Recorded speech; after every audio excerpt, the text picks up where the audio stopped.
ಅವನಿಗೆ ಡೈರೆಕ್ಟ್ ಆಗಿ ಬಂದು ಐ ಲವ್ ಯು ಅಂತ ಹೇಳಕ್ಕೆ ಮೀಟ್ರಿಲ್ಲ.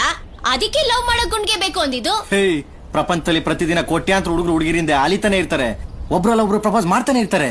ಹಂಗ ಅನ್ಬಿಟ್ಟು ನಿನ್ನಂಗೆ ನಿನ್ ಗುಂಡ್ಗೆ ಇದೆಯಾ ನಿನ್ ಗುಂಡ್ಗೆ ಇದೆಯಾ ನಿನ್ ಗುಂಡ್ಗೆ ಅಂತ ಕೇಳ್ಕೊಂಡು ಯಾರು ಲವ್ ಮಾಡಲ್ಲ. ಹಂಗಂತ ಹೇಳಿ ಪ್ರಪೋಸ್ ಮಾಡಿದವ್ರನ್ನೆಲ್ಲ ಅಷ್ಟ್ ಈಸಿಯಾಗಿ ಯಾವ ಹುಡುಗಿರು ಒಪ್ಕೊಳ್ಳಲ್ಲ. ನಮ್ಗೆ ನಮ್ ಲೈಫ್ ಪಾರ್ಟ್ನರ್ ಹೀಗೆ ಇರ್ಬೇಕು ಅಂತ ಆಸೆ ಇರುತ್ತೆ, ಕನ್ಸಿರುತ್ತೆ. ಓಹೋ, ಹಂಗಾದ್ರೆ ಪರಪ್ನಗರದಲ್ಲಿ ಸುಮಾರು ಜನ ಹಳೆ ಪಂಟ್ರಗಳೆಲ್ಲ ಅವ್ರೆ. ಅವ್ರಿಗೆಲ್ಲ ಗುಂಡ್ಗೆ ಐತೆ. ಎಲ್ರು ಫೀಲ್ಡ್ ಅಲ್ಲಿ ಅವ್ರೆ. ಡೈಲಿ ಮಚ್ಚಿಡ್ಕ ಹೊಡೆದಾಡ್ತಾರೆ. ಇವರೆಲ್ಲ ಗುಂಡ್ಗೆ ಇರೋರೆ. ಮನೆ ಮುಂದೆ ಬಂದು ನಿಂತ್ಕೊಂಡು ಬಾ ಲವ್ ಮಾಡು ಅಂತಾರೆ.